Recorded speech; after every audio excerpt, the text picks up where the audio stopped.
ya ya kopụrụ ya na-ebi ile ya na-akwụpụ ụgwọ na-ego data gopụ data gọọmenti na-agbara ego ha.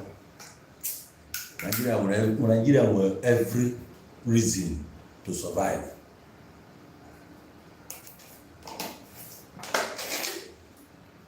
Ihe gboo Nigeria bụ mismanagement.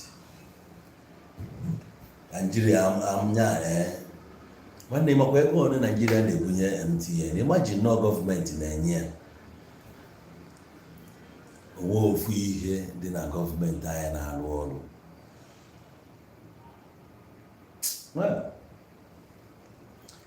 Ọ bụrụ na ị na-efolo ife na-eme na Nepal, ị ga-aghọta this my topic ọfụma. Mana udo dị ife nkili maka ka ime ezi nwanne emesi ọfọ J White egbukara Chibeze CJ nwanne nke na-eme fees cheche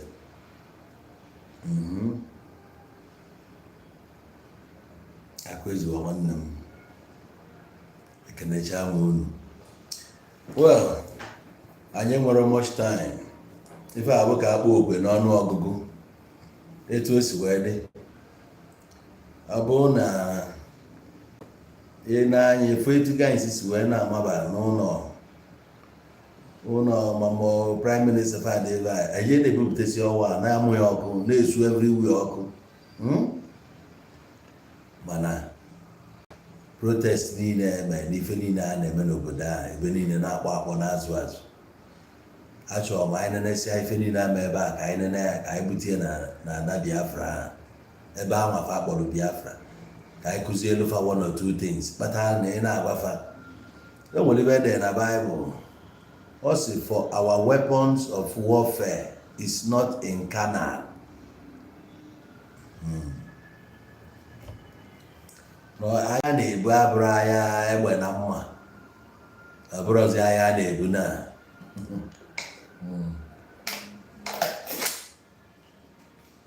we know our people no understand. When any country is ready to agba gbogbo ndabe ha na ka na-eme ha ke ndị a na-ebuso ndị a na-ebuso kịta bụ their government officials because of ihe gọọmenti na-eme. So now the Daalụ Princess Chioma is waters. Etu government has when deal with them at the same time. Where ban the social media handles, ban 26. How many social media kind of use ever handle don't kind of use? When any be kind of use. Ndị anụ nwa na-ewepụta app side be ha promote ya na-use ya be ha. Amami na wata. Ebe anyị kwefu opportunity dị na Nigeria. Ọ dịkwa many places yo. Ndị ọzọ harness their own. Anyị harness nwụrụ nke anyị. Na ndị a niile bụ ndị Nepal. Ebe a na-ebuso iwe fa kịta abụ. Fa budu iwe na-ebugi ya at the appropriate quarters. Prime Minister kwụrụ ọtọ resign ọ. You got to go resign go do. Heme protest ahụ turn over violence ndị uwe fa gba mmadụ one ma ọ gbagbo ndị mmadụ. Fa wee kwechirikwe today fa na-win. I restore go kwa the whole this thing about restore kwa back yet. Mana abịa n'anya na be high-handedness government and so on and so forth. Destruction bata na Igbo. NNSA can full government officials ka esi deal with them. Ndị anwa bụ ndị a na-eri ego anyị, ndị anwa debere anyị n'ọnọdụ anyị nọ. Ọ gịnị na-eme? Enwe ihe na-eme na be ha. Be ha nche niile dịcha secured and safe. Fa nwe onwe nke nọ n'ụlọ. Fa nọ na-ebiri ndụ ha na Abuja. Ife anyị tọọrụzi bụ ụmụnne anyị zi ka anyị tọọrụ because na onye ekwetara na-egwu onye ọbụla na ịgbago onye abụla si nchọ ka anyị welụ from ihe a na-eme ebe ahụ. Is expected ka ndị a na-represent ọ etu isi develop arụ na onwe onye ga-apụtazi sị na ya chọrọ ije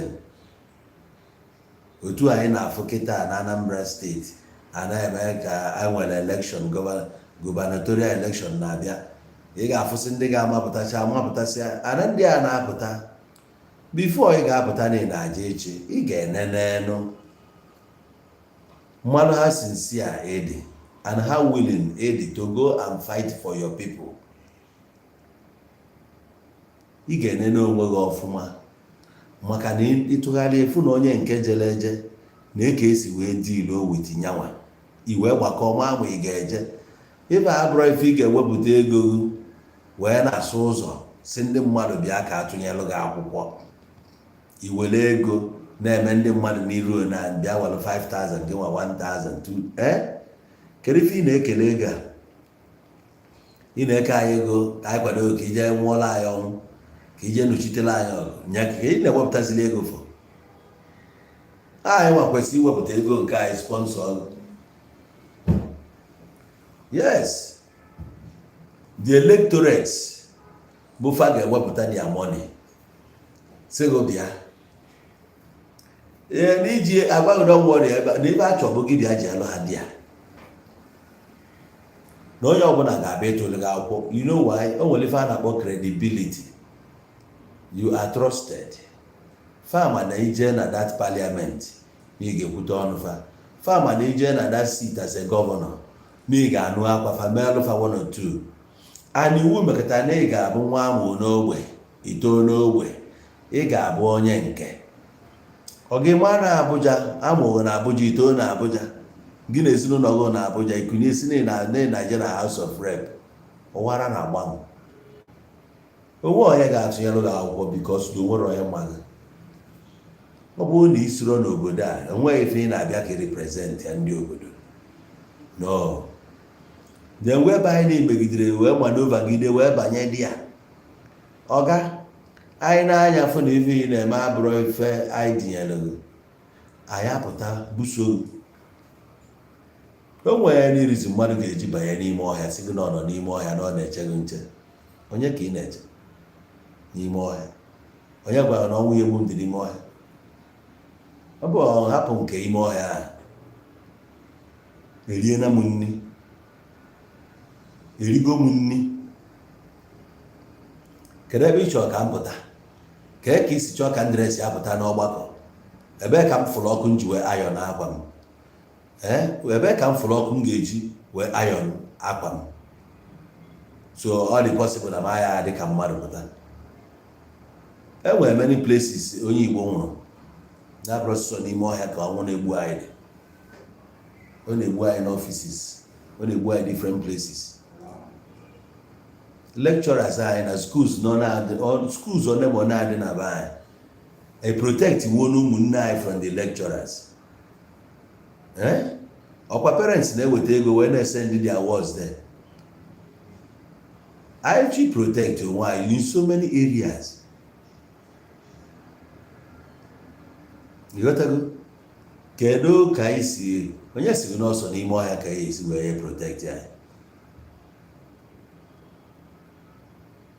data niile anyị na-abụ ọrụ na-aba anyị kedu ndị na-arụ ọnụ data analysis ndị ga-akọwara anyị na how can we challenge these people na court ma ọ bụrụ na ba na-eli data anyị unnecessarily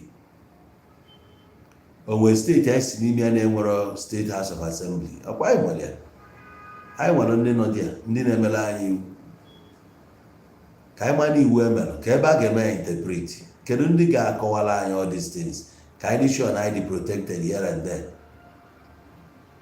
ma ọ bụrụ na ịma na ị ga-garanti iwu na ị ga-protect our interest in every angle ị nwere any reason ị ga-eji apụta because depụta na ihe ga-eme anyị nwa ga-ebuso gị egosi example ndị ebusola ebuso iwegwu ume ike bụ na ndị a na-ebuso debe na be anyị bụ helpless people poor people na-esi ọnwụ onye arụ na-adịrọ efu na onye a na-anwụ anwụ asị na ọ bụrụ na eburu onye ajụ ụlọ ọgwụ na onye a ga-anwụ asị na nwaanyị a dị ime ọ baa na lebọ a ga-ebuji ụlọ ọgwụ ebu ya n'ụlọ na-eje n'ụlọ ọgwụ ụbọchị Mọnde a stọpụ onye n'ụzọ mụọ moto ahụ ọkụ ka efe ịchọ ka nwaanyị a na onye arụ na-adịrọ ka isi chọọ ka o jee na nwaanyị si niile protect ya ụmụazị na-aga ka fade WAEC na efe abụ West African Examination Council ọ bụrụ ọsụsọ fọ ndị Igbo nke o ji abụsọ Biafra land stop ụmụnne gị from going to take their exams. All these things in there, ka isi protect ha. Kedu isi protect ndị onye baa ka ị ga-ewere nwa obere power nye n'aka nwa obere power the power anaghị ajụ the power egbubie ka mmanya ọ na-ewu oduzi nye fuko isi wee na-aga ya ka mmadụ ji wee pụọ na Bright Street n'Ọnịcha ebe ndị ọcha brigade nọ na-ebukọsị akwa iwere egbe gbaba egbe anyhow ke ndị na-agba egbe ụmụnne gị mana ị ga-eburu foonu gị n'aka fụ ebe onye ọcha ji onye black na-eme ya ka o si dị ya mma na Amerịka ịbaba n'ihe a ka a na-eme blacks this that ama m anyị bụ ndị ojii ji wee dị very wicked. I no go lie you. Ọ na-adịrị onye black izi igbu black ibi ya o nwere ihe ọ kpọrọ ya ụfọdụ bucha nsi na akpa na be anyị burusi ya na akpa na-akpagharị na-achọ onye a ga-enye because na gị na mmadụ nwere disagreement ịkpabagoro ya ka etiridebere ya enye ule ka ịgwọbịa na ana because of nwa obere okwu ife gbataghị n'uche bụ ka ịkụ onye stroke because of ife nwere isi n'ọdụ a na-azọ kọstọma ka iji wee were poison tinyelu n'ebe ọgụ na mmanya ọṅụọ wee since 3 years ọ na-aya since 2 years ọ na-aya itiri mmadụ kwa tịkọ many things. Anyị nwere obi ọjọọ ebe anyị kwesịrị iburu obi ọjọọ anyị ahụ ji abụrụ ebe anyị na-eje. What is really happening to a black man? What is happening to a black man? Itu anyị nọ n'ebe efu dat na onye na-achị anyị na Anambra steeti n'aka ọrịa ọ dọbụrụ ife a ka anyị mere expect because of no nwere nwa obere jaya ọrụ ọnya lụrụ ị na-erichata ịdị against onye ọbụla ga voice out ịdị against that person. Etu Anambra be anyị dị efu na Anambra be anyị na ihe niile ghara iru na ọ bụrụ etu a ka ọ kwesịrị ịdị mana ịchọ aka ekwu onye biko ekwu onye ọbụla na-agbasoro udo ọgụ na-agba ya mgba. O nwere onye a na-akpọ one pass man nọ Rift ọ dibịa ka ọ bụ ebie bụrụ dibịa mkpụrụ dibịa na-abụ hapụ nyanwa today bụzi egbe bụrụ egbe na-apụta na social media bụrụ na osoro udo egbe nye ya n'ọrụ iwere onye a n'ọrụ asị gị ọ da alụzi dibịa onye ọ dị qualified onye akpụrụ onwe ya one pass man ọ dị qualified ibu egbe ebe ka enyere onye a training because ebunye gị ya egbe ozugbo a kpụchala akwa ọkụkọ ha ihe ọzọ anyị fụrụ ka one pass man bụ egbe ebe ka ọ na-alụ training. Onye ọ kwesịrị ije psyche ya o bụ allegations n'isi otu ọnụ o bụ allegation n'isi kedu ebe gọọmenti gbadebere mbọ ka afụ na-efinichi okwu a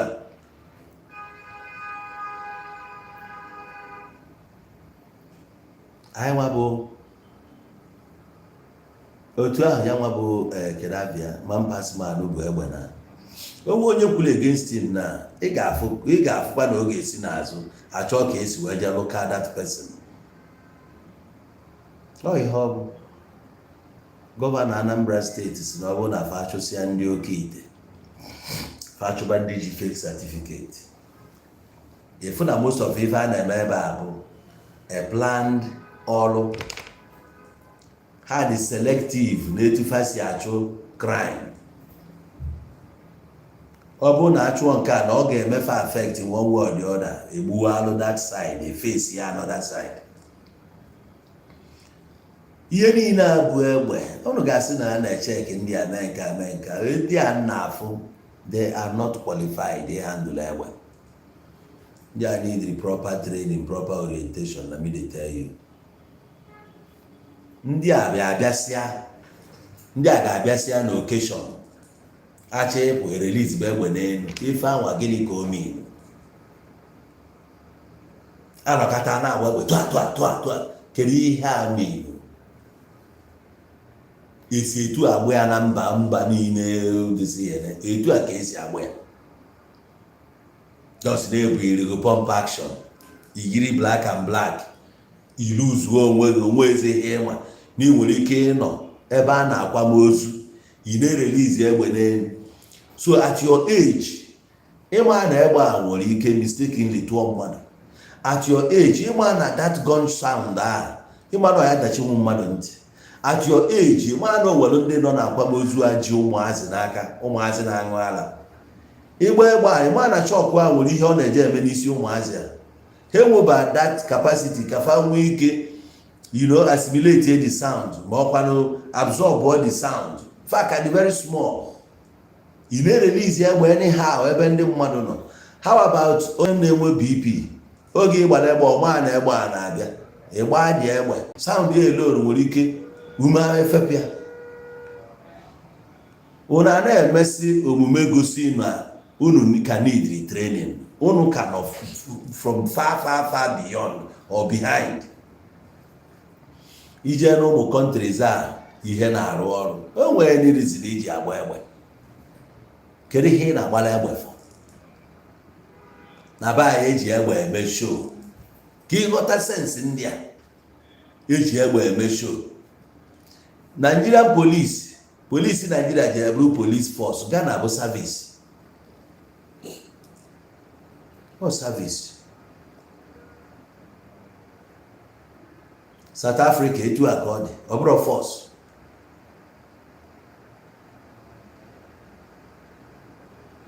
Ịghọtago?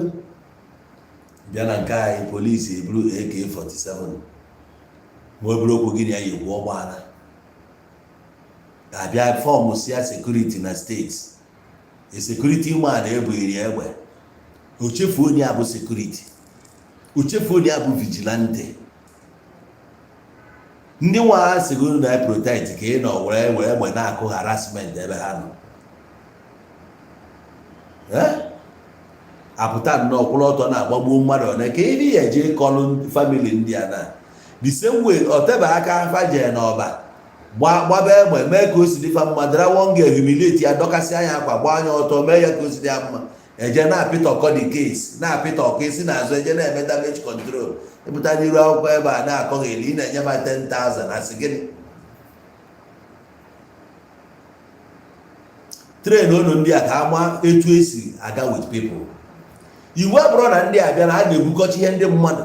Anụrụ m main market zụọ ahịa na main market.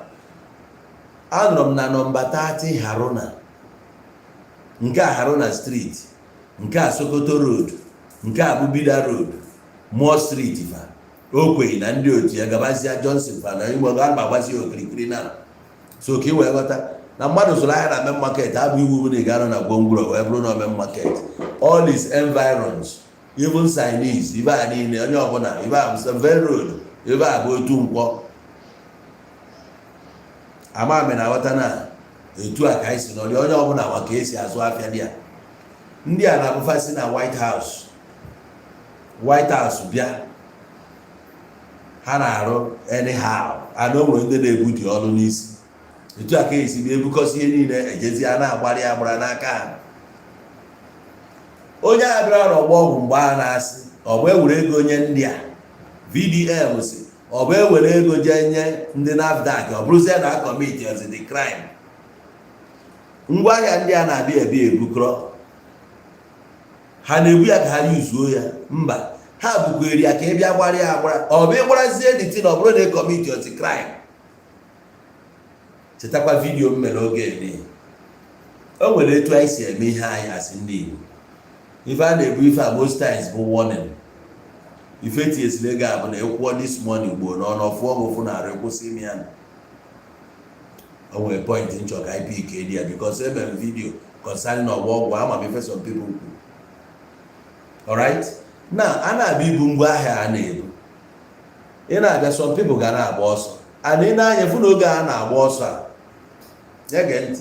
Ifu na oge a na-agba ọsọ a na people na-emerụ ahụ ngwa ahịa na damage. Ọma adịghị obi mma na-ene ngwa ahịa nwanne gị ka ọ na-emebi. a na-elekarị akwa di ya, ma ndị ahụ efusi akwa dị na damia adagha na ọkụkpọ. Ọ bụ nọ nke nwaanyị arịa akụkpọ oluzugo value ebu na ị na-ekozi akwa ebe a, ọ bụ ozi ya onweghị any of those things efuru dị a dị below 50,000 naira. O nwere nke a na-ele 200 and something thousand, dabia eji akpọba akwa. Ibiti aka iburu ya like that, you need ike ị na-eme ya ka gịnị wee mee, ka gịnị wee mee. Ọrụ ịgba na otu ijere na inwe choda na ebe a gọọmenti no send you. Efuru ndị nke jere rụọ jango n'ọba ozugbo ka dismissed ha n'ọrụ, ekwubezie ka akpọrọ ha hand over to police ka police je deal with them. Ọkwa gọọmenti o sendịrị ha ọrụ ma gị na ihe na-eme. So ọ seti akịta this your show bụghị ideboro na so gị enwe the problem.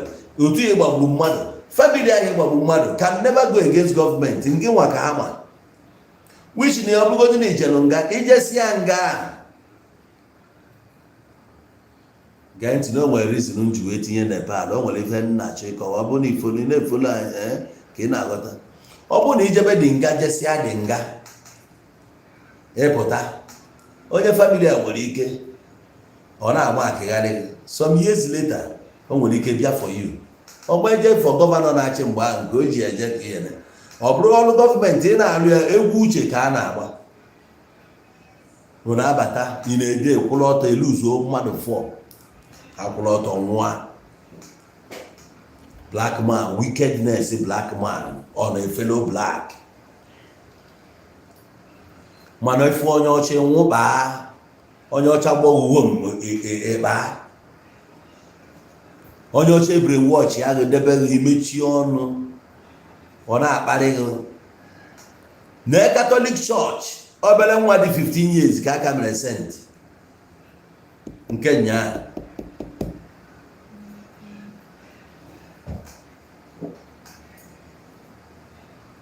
Obere nwata 15 years emere ya sent.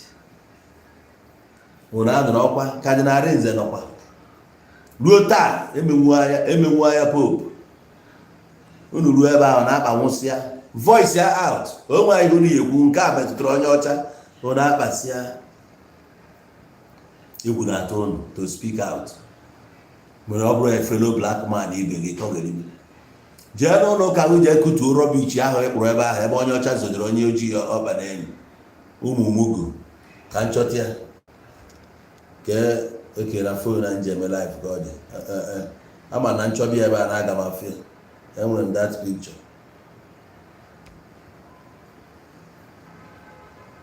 Onye ọcha ọ kpụrụ onye ọcha ọ nọgide nwanne gị n'enyi nkwunwe okwu. Ebe ị na-enwe pawa bụ ebe fellow black man nọ ịkọgheribe ilu ebe onye ọcha na-ede ụjọ. Onye ojii fụ onye ojii bịa arụrụ a na-eme increase. Ọ na-afụ enemy. Ọ na-afụdebe ebe enemy nwanne gị abụrụ enemy gị. Rubbish. A na-akpaso nsi obi ọjọọ na-ekwugharị. You must surely go down. Ọ ibido egwu na ihe ị chọrọ ka o go down. Oge okwara na down obi adịghị mma. You must go down. You must go down. Your cup go soon full. Ma onye ọcha debere gị n'ọnọdụ a kọpụ nke ahụ eju. Ihe eweta ndị ọnụ gwa that member representing your constituency. Ihe agwanye ya na days ya adịgo nọmba. Senator ọ na-ahụ ịgwa nwa onye okwu. Iwe mụ access to him na. Mana a fellow person ibe gị gịnị ana afụfụ a na-egbu gịnị ya. Okwugharị ya ịchọba ihe ihe eme ka igbuo ya ozugbo ka ọ nwụpụta sif na igbuo ya problem ga solved. Ala juru n'ogbe. So ife nji wee na-egosi gị ndị Nepal bụ na ha buru iwe na ọnụma ha na-ebuji ya to the appropriate quarters. Yes.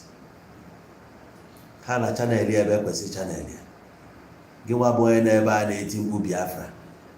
Biafra ebe ị na-ebutebe iwe ga-eje ebe nwanne gị nọ na nwanne gị ekweta na Biafra you must go down as if no nwanne gị omere gị as if no ya jiri policy emere na adịrị okay for you o so jide ya nwa n'ọrụ policy ahụ emelụ ị na-alaikụrụ mere na ịkpata n'ego the same policy ji ya nwa ihe gbara fuel na filling station ka ọ gba gịnị ya na-efesi the same thing ihe na-agabiga ka ọ na-agabiga ị na-akwụ ụgwọ akwụkwọ ụmụ gị ọ na-akwụ nke ya ebe ilu ube ndị ọgọ gị ebe ilu nyanwa blackout ị na-efesi ọ na-efesi ya frustration niile a dị n'isi gịnị ya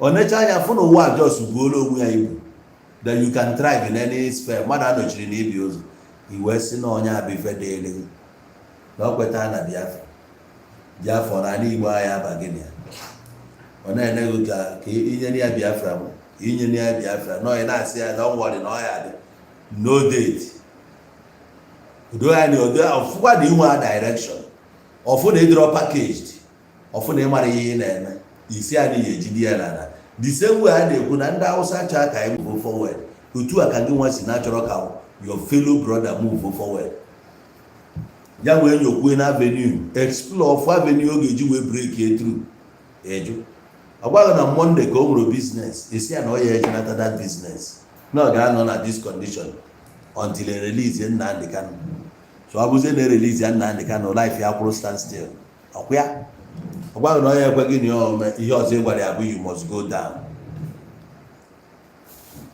onye mmadụ anọrọ n'akụkụ gwaghị na ihe ị na-ekwu anya awa ọkụkọ ahụ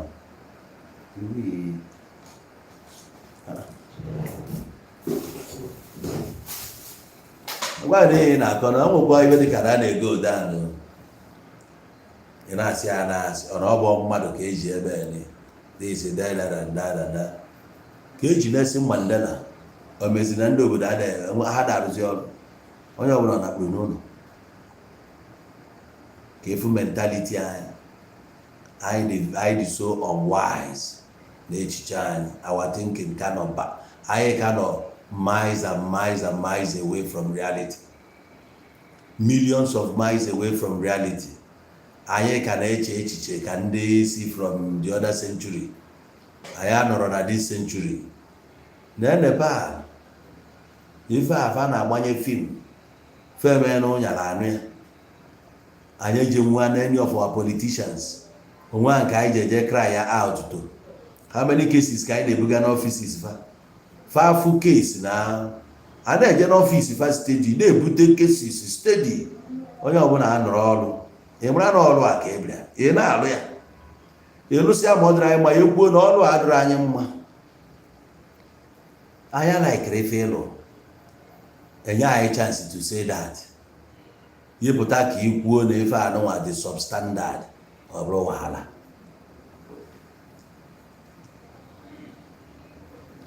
ka ihe ya akọrọ families anyị bụ mmadụ na be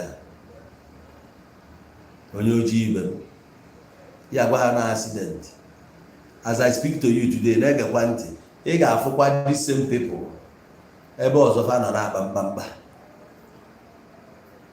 edoghị anya that na the government ada arụ ọrụ because ibe niile bụ arms of government or parastatals of the government onwa nke na-arụ ọrụ ya si na nke a dị excellent ọbịa nke nye ana moto gbaa na highway na Anambra ọ bụrụ na ịgba na onwe ebe ị ga-apụta ifu ndị ga-ebu nnukwu osisi chebirisie unu n'ụzọ buru nnukwu osisi nọ na highway na express trailer na-abịazi ọsụwa abụọ ka ọ zọọ efe ma ọ gbachata breki na afụkwa na these are ndị gọọmenti certified mmanụ na ndị a nọ na express na life ndị mmadụ na at stake. Thank you my brother, thank you so much for that gift. Efu that na ndị anụnwa bụ a threat to life ndị mmadụ, the road users, and these road users may not possibly be bụ ndị nọ na state ya because na ndị mmadụ na-esi n'other states bata na-agbafe onye si Aba, onye si PH, onye si Bayelsa, onye si Abia, onye si Igbo ga-esi Anambra steeti wee naba Lagos, naba Benin, naba Benue, naba so many other places fa na-aga. Onwe onye ma oge editing ga-eme ọkọ. The trailer driver nwere ike o si Lagos na-abịa ịgba ma ụlọ na-atụ ya ka ọlụmụ na ife mere ụbọchị a pụta trailer wee jọmpụa from oge ọ na-abịa ndị mụ na fa nọ afụgo the driver ịgbara trailer du ibu o nwere ka ọ ga-esi gbaa breki ibu ahụ akwali ọ na-agbachata kama ọ ga-egbu ndị na ya n'iru o nwere ike ọsị ka o bupụ aka ka ọ malụ ma ife a na-eji maketi ụzọ ọ ga-blọk ya ka ọ na-etinye ndị na jọmpụọ because of weight ya na speed ya driver afụgo ife na-eme mọba breki nna mfụ na trailer eluzu gị ya na ọ na-abịa ebe anyị nọ m wepụ my seat belt na-achọ ka nsupe ụzọ because driver akwụsịbago the trailer na-abịazi ka ọ welụzia moto anyị wee tụọ wage.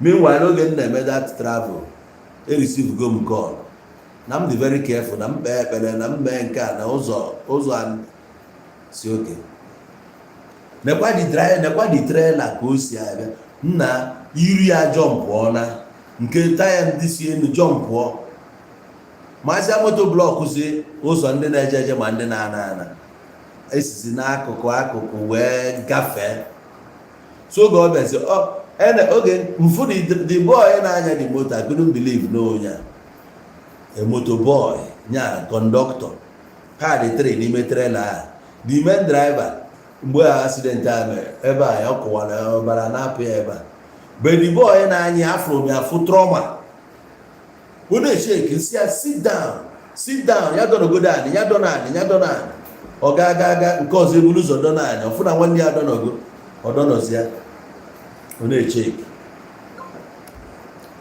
ọ ma how close ọnọdụ igbusisi ndị mmadụ ọ ma how close ọnọdụ ya nwee nwụ ibe a na-ekwu na na-ekwu ya aghọta ibe a na-eme ozugbo ị na-etere na ọ na-ajọ mpụ ụzọ na-abịa ebe ụnụ nọ o luzgo control chukwu wee kwụsị ya ọ whatever kwụsịrị ya wee kwụsị ya etu ahụ o si mee ọ bụrụ na ọ bịara ife ya na-anụ bụ na trailer na-enwe accident because that very day mme traveler na o nwere mmiri a na-akpọ Ovia River na Benin here trailer jere n'azụ moto ụmụ bọs a kombi pịa ga ọnya ndị niile ndị road safety bịara bụrụ ndị a si akọs accident na be anyị a na-egbusisi ndị mmadụ akọsikwa ya nke aga ọ bụrụ na gọọmenti enwere ike ịmaneji mụ ihe ha ọfụma onwe ihe gọọmenti ga-eme ya standard na Delta steeti Asaba ebe anyị nọ Asaba ebe a ka gọọmenti na-alụ ụzọ gọọmenti na-alụ ụzọ ihe a na-alụ odoga ya na ịma na gọọmenti na ike gwụrụ ha kụpụrụ demarcation ebe moto na-aga na nke na-aga ebe ị nwere ike ịkwụnwu wee cross ụzọ something ha ewepụ ya wee buzie a na-etinyezi ka ife a na-akpụ ya ha na-etinyezi slab ka e wee demarcate eji ụzọ ịma na aka ndị aboki ka akpọrọ ndị aboki ji aka wee na-egwu the thing alụ ọnụ ụzọ ahụ almost how many months ma nọ ife ofukpuru mechin ga-alụ 4 days from Abraka pụta Interbu roundabout onye take carry machine 4 days area mana family months ndị aka na-egwu a na-egwu a na-awụ a na-adọnye manual ka a na-arụ ya manual ọ dị ka ọrụ somebody nwere ike iwepụta ego ya sisi rụọ ọrụ ya na ọ bụ ihe gọọmenti na-arụ ihe o nwere ihe gọọmenti kwesịrị ime ọ dị standard manọ gọọmenti because equipment ọ bụla eji arụ ọrụ gọọmenti kwesịrị inwe ya enwere Ministry of Works so Ministry of Works kwesịrị inwe all these things mana eruo ka e wee rite ka ego niile a wee baa na-akpọ onye a na-arụ ya substandard na nenu gọọmenti na-eme services ndị ji aka employ ije na kọntrị na-arụ ọrụ ha nwere ihe niile ọ mechin na-asa ụzọ ọ na-agbụ ya mmiri, o nwere brush, o na-eru ọ na-asachasị ụzọ. South Africa, Joburg mmiri witness all these things. Moto before na-eteta ụla n'ụtụtụ na-apụta asacha na CBD niile, ilo niile a na-eji oji nke na-acha white, penti agbara agba, penti a na-agbakwa moto na-aga, ọ na-agara onwe ya, ọ na-agba ya, ọ na-afụsasị ya na-ejere onwe ya. Black man kama ọ ya abalụ nwanne ya ego aba a na-akpọ ofu onye kama si kwube anyị dị extremely wicked. Anyị ama ka anyị si ahandle ụmụnne anyị, anyị achọrọ efu ụmụnne anyị ka onye ọbụla ga-anọ at ease. Anyị abụla anyị ọnụ na ya ma amanata comfort n'ụwa. Ọ ya nchọpụta ego ị ga-eweta ka gị na ụmụnne gị enjoy ya anya, isizie the money.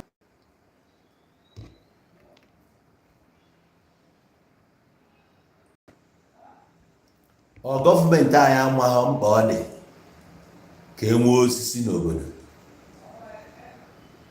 Why na this government achịcha na a na-achọ ịchụsi 4 years na Anambra State? Why na gọvanọ anyị akụgbu osisi na Anambra State? Mana ị gụrụ akwụkwọ, osisi ọ bụ ihe ọjọọ? Ihe gọọmenti ga-etinyewu, gọọmenti etinyenwuru ya. Ị na-direct attention gọọmenti ebe a ka ha fụ ya. Efu one idiot nwanne ya sị gịnị ka eji osisi ya? Kedu ihe onye a na-akọ? Osisi nwa abụ illiterate na-agwa ha ne ihe niile anyị fụ nwere uru ọ bara ezigbo uru n'obodo. Ọ bụrụ na ọ bara uru, ihe afọ ya na mgbago ndị a wetala gọọmenti ya gosichala all these things n'ọdịna be ya. Why na ya enwe ahịa? Ọ bụrụ na ego ya na-ada eme budget for all these things, emesịa the budget, why na-ada eme implement, why na-ada abịa? And why are we not talking? Ode anyị na-ekwu anyị ekwesịghị achieve all these things ma ọ bụrụ na anyị sit up na-ekwu ekwu mgbe anyị kwesịrị ikwu. Channel anga anyị are the appropriate channels or quarters. Anyị na-agbagharị everyday na anyị na-achọ Biafra, anyị na-achọ Biafra, which na ọ bụrụ na ụzọ niile dị na be anyị na-eteli ete makịsị anya, nwee ka ebe a na-akpọ ya street lights n'ụzọ, enwe proper drainage system. Ị ga na-apụta kịta na-aka akụkọ onye ndị ga-eme ya. Our state governors ka anyị na-ene anya na ọha nwa ka ọ dị n'aka. Local government chairman face nke within their local government, a na-enyefe allocation, a na-enwere ife a na-akpọ IGR, a na-egenerate ya from our localities. Ụmụ nwaanyị anyị na-akwụ taxes, ime afịa niile ahụ anyị nọ a na-akwụcha tax, minor industries and stuff even niile a na-akwụcha tax.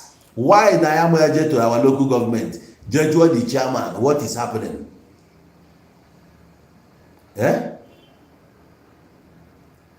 Oge m na-etolite odomanya na ebe ọbụla etiri gota a na-akọva akọva kpatalụ na on environmental sanitation day bụ last Friday of the month. A na-ekwupesi gota niile, kpochasịa ihe niile dị n'ihe, ekpochacha anya akọvasịkwa the gota bag ka ọ ya bụ ị na-aga n'egota. Today ọ gịnị mere na enwe asọchi? Gọvanọ apụta sị na ọrụrụ ụzọ bụ na afọ ya gota ka isi ụzọ ịlụ. Mbọsị ị na-awọdụ ụzọ ọ na-imeghe ya include na a ga-etinye gota dị ya. Ọ bụrụ na itinyere ọnụ gota ka ebe ị na-emezi mkpọtụ na ị na-alụ, ịlụchala ụzọ a na-enwere gota na-eme expect ka ụzọ a last ya, mmiri ga-abịakwa mebisi ihe niile a. So ọ bụrụ na ị na-protect interest anyị, ịlụ ụzọ a protect ya dị ụzọ ịlụ ka ụzọ a nwee ike last ya anyị. This money is not your money. The money belongs to the people, the public. Or how with the government? The government is for the people, by them and for them. So why are you not bragging as if you are using your own money? Even if it's coming from your wallet, can you see Nepal or Adroma? They are almost 80 gota. Iti gota ya kovia. O mazi ga danye dia. O nwere ndị ike bụ moto nwere ike gba speed ya ga mmadụ eze nwe ya danye dia. Which melon on the road? Oge ndị CCC na construct ụzọ that road. O nwere gota oge afa cover be gota. One girl kwuru n'ụzọ on Sunday. Ebe ọ kwụsị n'elu gota ani. mmadụ gbaa afịa agba anya mmiri ebe ọ anachighị azụ na-eze mmiri ahụ ọ danye n'ime gota. 2 days later afụrụ ozu ya n'ikpere mmiri ebe mmiri budara ya. Itinye gota ịkọva anya ịmaakị ụzọ a na-amakị nwere reason eji amakị ya. Ọ bụghị onye ọbụla na-afụ ụzọ ọfụma n'anyasị. O nwere advantage anyasị a na-afụ ọkụ na-aflash na-afụ ihe na-acha white which na-abụ na ịma anya moto ị na-agba lonely road n'abalị ma ọkwa n'ụdị ụzọ a n'abalị ị na-anya n'etiti ị ga-akwụsị on top of that line because no line a ga na-eli idizi obe ndị anyị ma na-enwe curve ebe a isolia ọ na-akọv isolia ka ịrapụ ije hit onwe gị somewhere because ị na-aga n'abalị trailer nwere ike gbado ọkụ n'anya imisie ya inwe accident. Ọ ife eji ama aka ya and again ka ọ ga-abụ onye na-anya ka ọ malụ na ife ala enyi ya.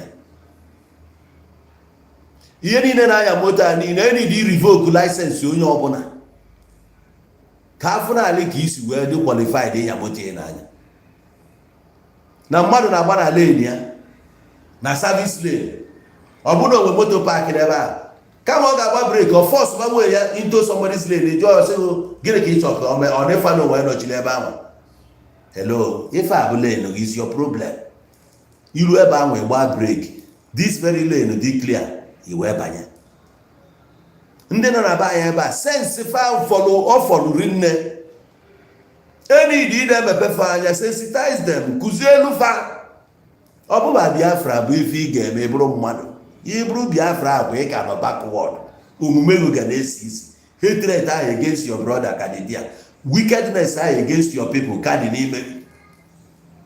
Obi gị gbara ọchịchị obi ndị be anyị gbara ọchịchị anyị ekweba ka ife bata eprichi na Jizọs bụ ife onwe ife o butere na ndụ gị ị ka dị very wicked.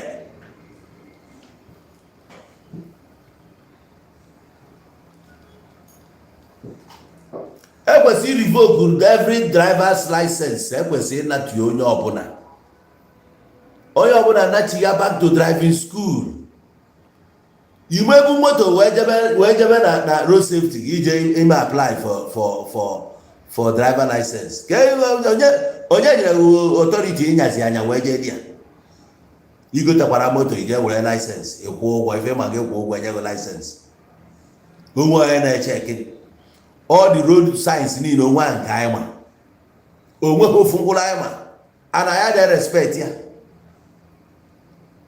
Mmadụ ekuri oje gba fence na main road si gị nefe abụ bump ọ fọla iri nne anyị nwa kwuo okwu na fence ọgba n'ilu ebe a oje chọọ poison ọ ga-enye oge nwụọ n'ihi na challenge ya. Anyị dị eche echiche ka mmadụ. I'm telling you. Anyị dị eche echiche ka mmadụ. Many restaurants anyị na-eje eri nri many nonsense na-aga ebe a na-echek ife chek many things na-eme alụ dị iche iche na-eme.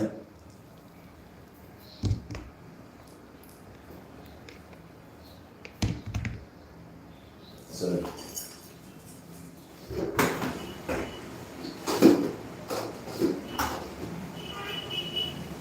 Service madras table and I'll get you at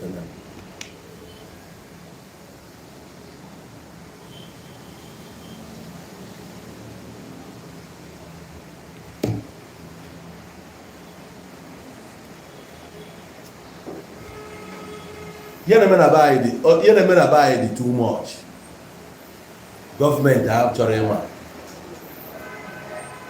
O nwere onye nyere m mmanya. Ekwere m yes, I remember now. Agara m igolu bread.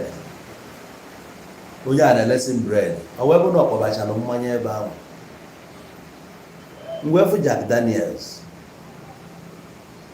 Say, hey, chetekwa m ife one ka ile Jack osi m gị si Jack Daniels na ego one osi m 7,000 nsi oke Mami na ghọta ebe nna eje na nke a bụ obere ego, which means na ihe abụ adịgbolija. Gọọmenti mana ụdị ihe a na-eme gbachite nkịtị. Onye ha bụ kidney ha na-aya ebe a na ha na-protect anyị. What is happening? Etu anụnwa ọ dị na ka m were okpoko ọgbarume market ebe ahụ ị ga-eje fụsịa ụmụ mmanya dị iche iche a na-eri ebe a. Ịpụta na kampenu egesi ya na-eme ebe a kịta achụgharịbago ka egbuo ọkwa mụnwa na gbaru obodo isi. The local government ọgbaru local government ka ọ dị na ya. The government agha like Budugu because ha na-akwụ tax. Ha gba ego na ha na-egenerate na the market. So ebe akịta na ọbụrụ witch hunting na-echọrọ ịda aka ha, the same government ga-achụgharịba. Ịchọpụta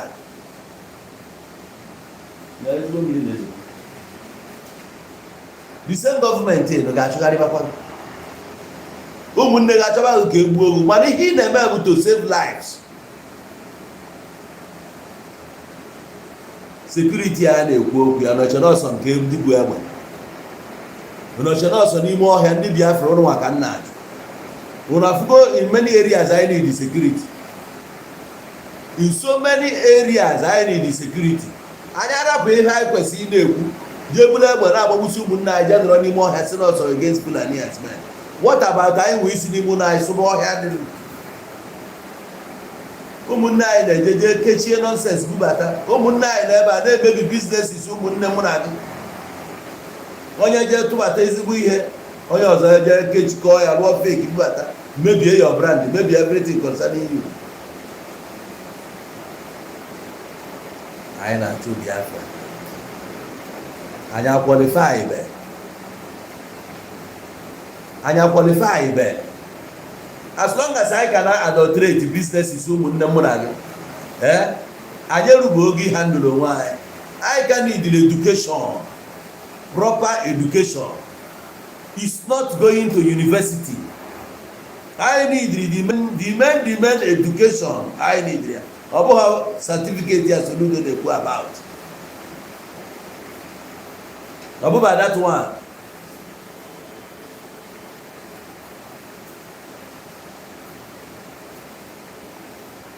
Many things ekwesịrị iji wee mepee ndị mmadụ anya. O nwere ọnwa a nwụsịrị ebe a bụ ụmụnne mụ na gị jọsụ kọsụwa dị ọnwụ. Unu ọma na oge niile a luxurious na-enwe accident na be anyị. Unu ọma na ụfọdụ n'ime ya na-akpacha anya eme ya. Are you aware? Emaro. Because na enyere gị orientation. You didn't educated. Those people, those bus company owners, those transport owners, far insures all their buses. Bus need with insurance. Each accident time, ha na-anata ezigbo ego n'isi each person nwụrụ. Ego one ka ha na-akwụ the families mmadụ nwụrụ na nke. Asị na moto onye a nwụrụ accident na the whole passengers nwụrụ. Echi nụrụ ọpịa n'ebe dị ona, echi nụrụ ọpịa n'ebe dị ona. A na-ebuba ego, a na-akwụghị ụgwọ, ha na-anara ego. Ejisi ike nye family 100,000, ha gote nwa ofu akpati enye ndị be unu. Ịma na o nwere ike ha nara 10 million naira n'isi enye ndị be unu 100,000, 200,000. A whole driver nwụrụ anwụ ihe enyere family ya bụ 100, 150, 200. A driver n'anya luxurious. Ụfọdụ nwụ Rachel. A protect my interest. Anyị ama ihe bụ ka anyị look inward mmadụ mgbe ihe anụnwa ọ dị right. Ndị a ga-akpụpụ court akpụpụ ha court, sue her for billions, sue her for damages. Driver niile a na-anya moto anyị na entrust our life into their care. How qualified are they? Driver eburu mmanya na-aṅụ, ṅụchaba anyị na steering, jee kposi ụmụ mmadụ ebe a ne. Ka ị nweta complaint na company, kedu ife company mere about it? Companies niile a na-eme operate ebe a, ọ na ka anyị nwere power ijeje battle luxurious awful at the expense of our brothers. Ebe ka anyị pursue the justice for them. fight I put up, and you put go fight up for that all those ones. You shall not say more about more everywhere. Ọ bụ ya bụ ihe a na-ekwu. Agwago m unu na ọgụ a na-anụ kịta bụ psychological one, ọ bụrụ nke eji weapons. Ego n'ibe nna go ego unu kwesịrị iji develop bụ unu ka unu ji jee chegharị ndị ọcha atịrị ayọn bụ ya unu ka unu jee gbagbusibe onwe unu esi na unu nwere sense. You don't have sense.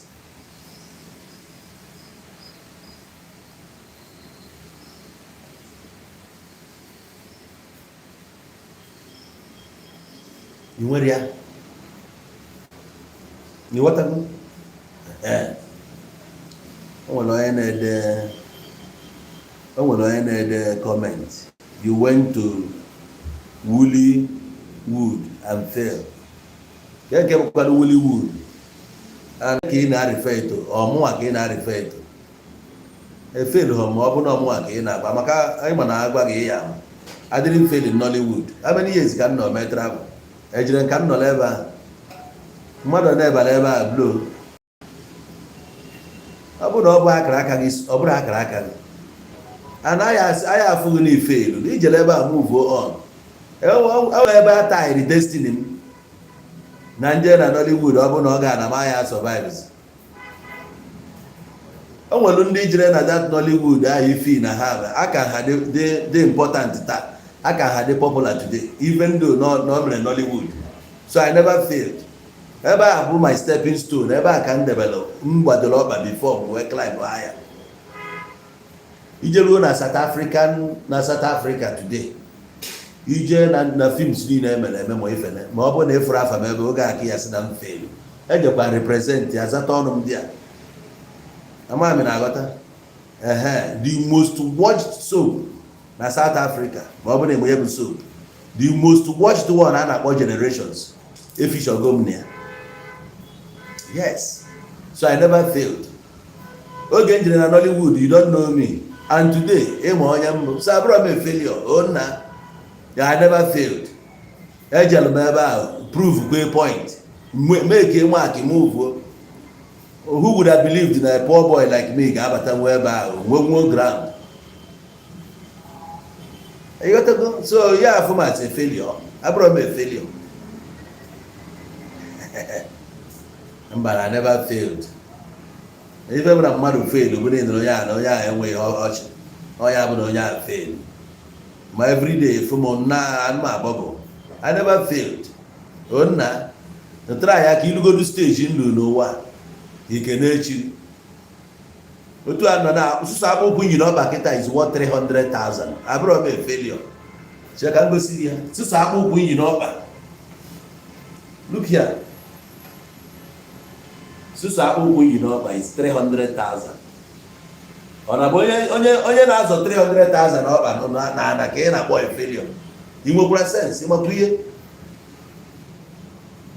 eji n'onwe compare nwoke gbasiri ike.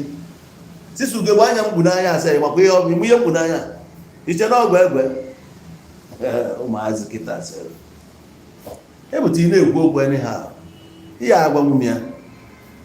Ọ bụ na ma na South Africa ike kwesịrị ya na-afụ eje m ebe a welu my own education nataba ebe a bụrụ obodo m, and my people never complain na mbụ a failure. Yes, na m fail. I'm a father of 6. Otu anọ achị m 6 anụmụba nke m bịa ya ọrụ ego gị weta ka enye ya nri. They are all fine. Ka ezi ka isi ekwuzi onye niile na nje South fail. Ejere South fail.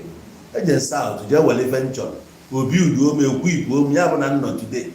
Ọ bụ na beja South enwere ike ihe ama mma na-ekwu nwa okwu a na-ekwu na ama m na aghọta na ọ mere m ndukwu onwe ọnwa chụọ my intelligence apụtakwuo. So o nwere ebe ihe ejije were something o depend ihe ịchọje edi ya. Onye na-eme travel were ihe obu n'uche wee mee travel. Mụnwa jere were ife nchọje eje were ife nchọrọ nakwa time nna ndị jere ebe ahụ tọọ ebe ahụ rie isi ha bụ ndị felu. Ejere m time m eruo mgbadokwa anya natawa nwa abụ m onye Igbo, a proud Igbo son, nọrụkwa na ala Igbo as I speak to you today. So ka ihe na-ekwusi. So at least akagodo ngị mma ọ bụrụ na na-agba m okwu ike tinyenu pikchọ ka anyị fụ mmanụ onye mụ na ya na-ekwu okwu ịnweghị pikchọ. So ife nji akọwara m na onwekwara ndị na-eche etu isi eche, onwere ndị na-eche etu isi eche. Ọ ya ihe niile abụ problem anyị nwere n'ala Igbo. Problem ahụ anyị na-ekwu agba na onwere onye ebo kama na ịbụ a bad influence na community si na-apụta na nwa afọ Igbo na-apụta na social media today na-ezo iri ezo gosi na onye abụ criminal na onye anụnwa adịghị wedi ịbịa program mana ife njagwa ya na ụmụkwara ụfọdụ idiots dịkwa ka gị ya apụtakwa ịghọtago. So ya bụ nke na-akwado ka ọ na-anụ ya ịpụtagoro ebe a gụọ onye echi mụa na-agbakwa gị ruo echi that abụrọ m a failure. Agbachigoro m ike otu a nọ na agbachiri m ike isi m kara aka abụrọ ile ịghọtago.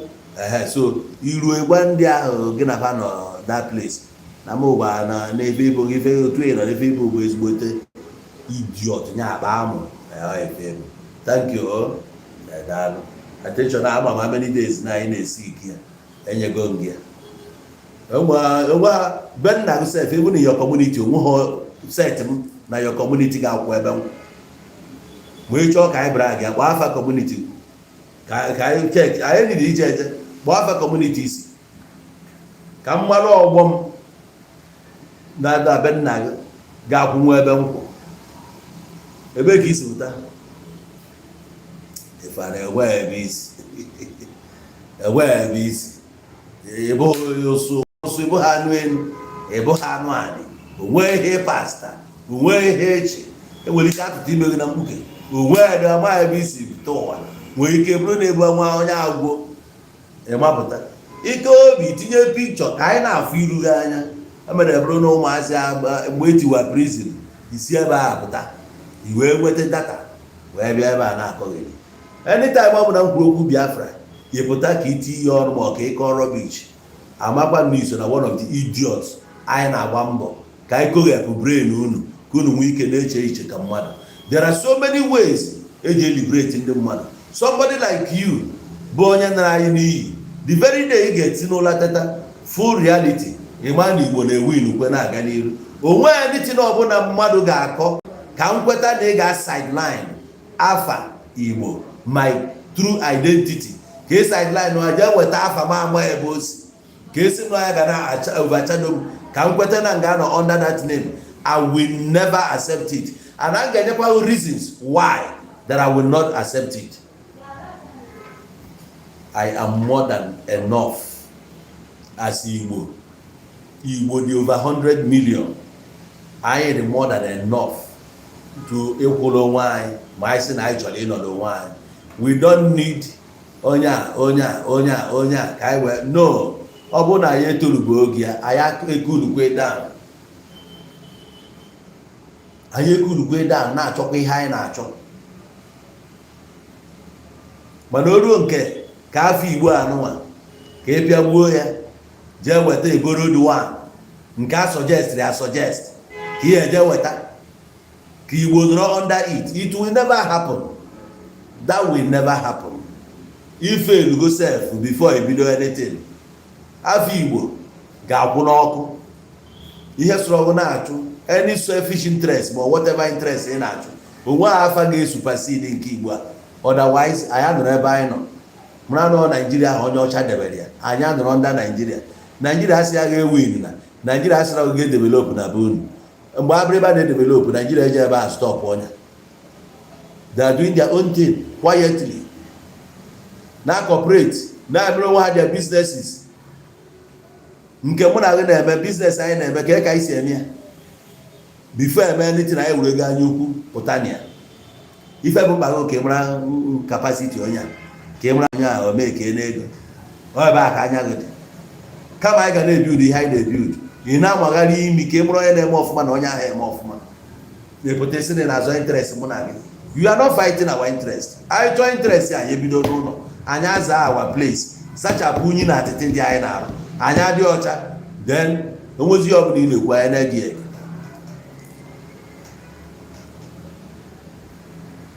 Ọ bụ na-egosigo Niger bridge na this bridge head River Niger Bridge ebe a na-akpọ ya o nwere afa head bridge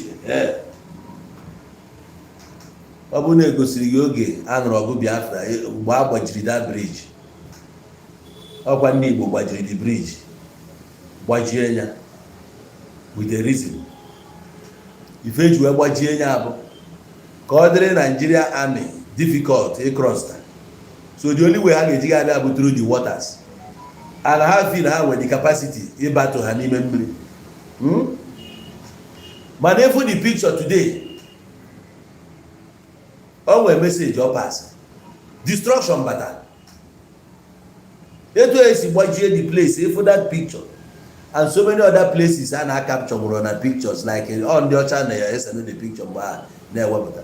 O nwere some places enwegasị damages a na-picture. Many houses atụkacha na bomb na all those things.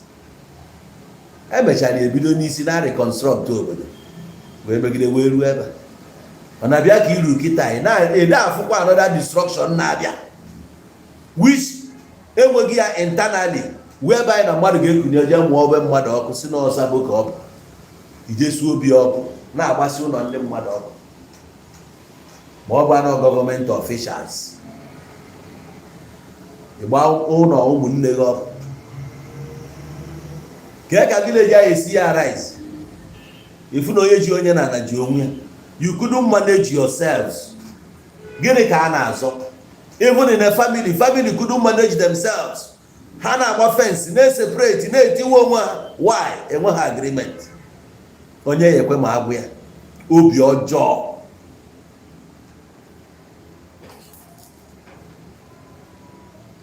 I fight with that one internal issues I want.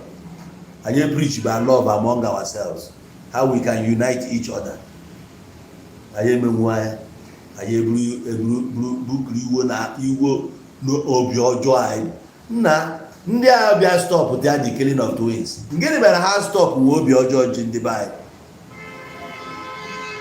arụ ọrụ hofuma obi ojo akawa ka kwesị stop obi a na-enu mmadụ inu bụ ọ bụla efu mmadụ obi a na enu ya n'enu ya ịchọ aka nwanne gị mebe ọfụma nwa onye ajiri abroad bata ị na-afụ ya ka o bụ Lexus 350 iwe na ọdụrụ eju gị afọ o nwezi onye nke ịma ama ịkọ ya ọnụ ya na moto nwa ọnwa azị ọtara atọ na agba na nke ị na-ama nke nwa na-ekwu ihe igota n'imekwa ata ya ka ihe bụ mkpa gị na moto onye a na-agba ka ebe bụ mkpa gị na life onye a inenego life nke gị chọọ ihe ị ga-eme ka ịba uru as a person.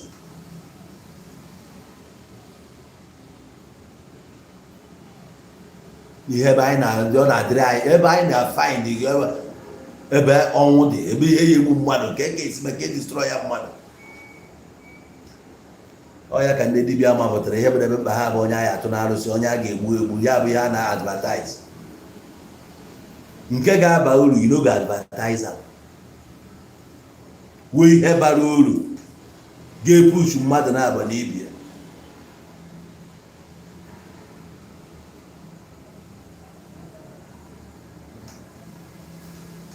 I kwesịrị push for every community, every family ji egbo onwe ha ndụ onye ga-afụ ife ga-eme ibie ka anyị gbaa obi ọjọọ ga-akwụsịnata oge a na-agba ndụ a love dị tụkwa small. Enwere my own organization na n'oge ndị active well nna agbaala m ndụ ị ga-abata organization m sị na ihe agba ndụ ihe agba bụ ka ihe afụ ihe ga-eme mmadụ ibe gị ka ihe anọdụ ebe a na plan ekwutegị ka ihe esoje plan ọ na-azụ against onye gị na mmekọ ihe ebe a ị na ụgwọ ọrụ onye mmehie bụ ọnwụ ichebe ha na mmadụ ibe gị echiche ọjọọ ụna ka ị na-ana ịrapụ obodo anyị naba ịma na ọ ga-emetara ihe gburu nke ahụ bụ na ọgwụ ọjọọ ọ bụrụ na ajọ ọgwụ ọ na anyị dị n'izu okwu ekwuchara nwa iyi na anyị ga-adị n'otu na ihe anyị na-akwado ime na anyị mesịa anyị na ego ọbụla pụtara na anyị eke ya ịkwọli mana efọtụ anyị n'ihe a ga-abụkwa ịkwọla efọtụ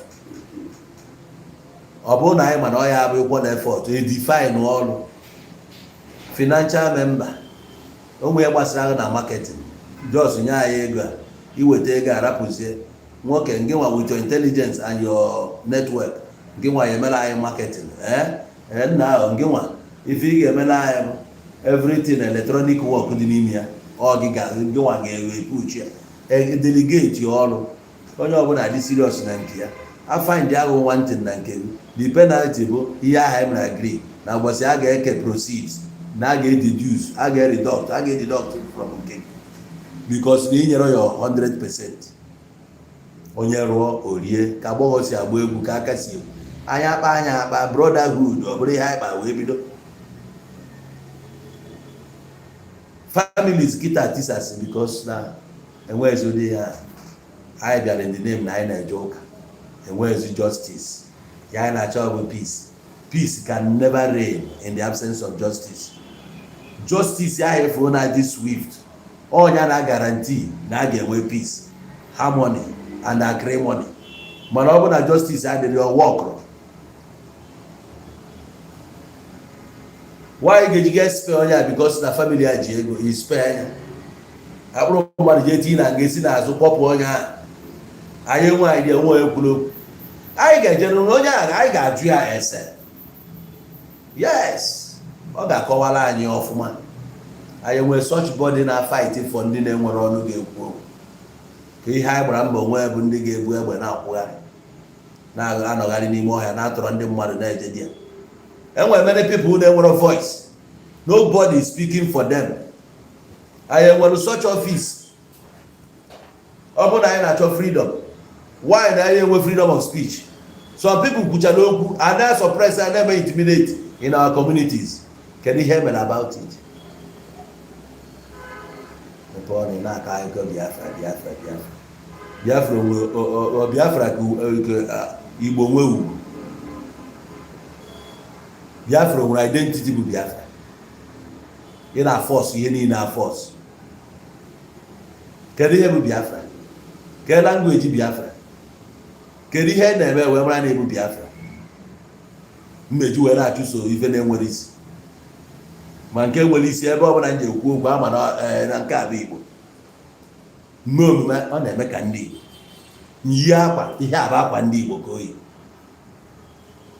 Anaghị m ebe o bido ma ebe o jedebe. E nwere boundary.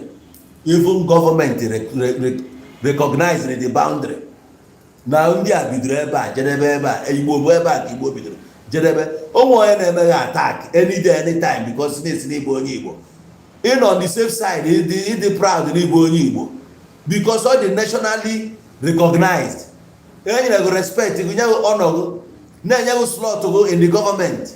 Ọhaneze ndị Igbo nwere ọnụ. Ọ bụ na ndị na-represent ọhaneze ndị Igbo na ha amụghị ha na-eme. You stand as a voice. Ịbanye n'ime ọhaneze a. Enwe revolution there. You revolutionize everything. Change the ideology and the mentality. Ọhaneze ndị Igbo ahụ enwe iru by force. Ikunye si na Biafra na-enwere identity. Ị na-defend ebe na-enwe ka ebe dị nke nwa na-ejezi ime boundary. Ebe ike na steeti na-edo. Ịcha politics ịcha ka ihe na-enweziri steeti. Kedu ihe na-enwere steeti? Ị na-eme region ya. Ka enwe ihe dị iche na nke isi na ya pụta.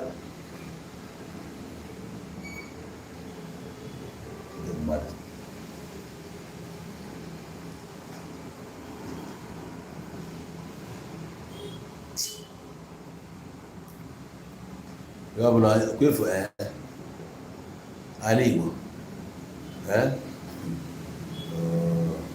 ndị Igbo anyị need proper orientation, proper one. Ihe ndị Igbo na-enekwa kịta onye bụ na-agbazi ọsọ nwazi eche bụ mekanik nwa ya chọrọ ime nke ama nke ọzọ ma ndị otu one boy ka ndị be ha na force ka ọ gaa school ọ sị na ya ada n'ogene ka echi mere ya chọrọ ije ịmụ ka esi anụ gia from ụmụazị na-ekwu ya na ya chọrọ ije ịmụ ka esi anụ gia family papi ha like ụdị akịka fọs onye enu fọs onye anọ efu na akwụkwọ onye a na-eje ọkwa ya anọ o mesịa je ya mụọ ka esi anụ gia today o so na the best. Sorry, excuse me. Hello? Eh? Okay. Sure. Also, na the best. Were a blue big boy today. Ifere na emekwago believe ka ije bịa ka ije pịta gị ya anyị na-abịa ịdọrọ dedicated to it ịma ihe ị na-eme sisọ ka izute ohi ịma na ya anyị bụ n'aka bụ igwe ọkụ bụ a world mmadụ create ya elidigo to financial freedom mana ị neglect ya device ya bụ n'aka device ya bụ a tool ị ga-eji where unlock your chances of financial freedom.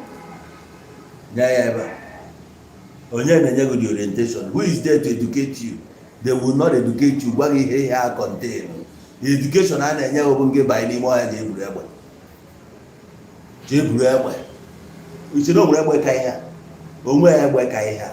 Ihe a ga ihe a dị enough to unseat a governor. If I had enough to attract development na your community, if I had enough to restore your life and your dignity, if I had enough or a guarantee ka you will peace, ka you see go on this thing alone. But nobody is there to educate you. You dey bugari egbe. Bugari egbe. Ogbo egbe. Ga-esi na egbe wee na ogbu mma ga-esi na mma na. Ọ bụ n'ife mma ịgwa. Thank you very much. Gbabakwa egbe anyị na nọrọ n'ime ọhịa stadia ị ga-anọgide n'ime ọhịa agwọ ya atagbughị ebe a one day ị na-akwụgharị n'ime ọhịa na-ebubu juman nna daalụ ka ọ dịkwanụ n'ọnọfụma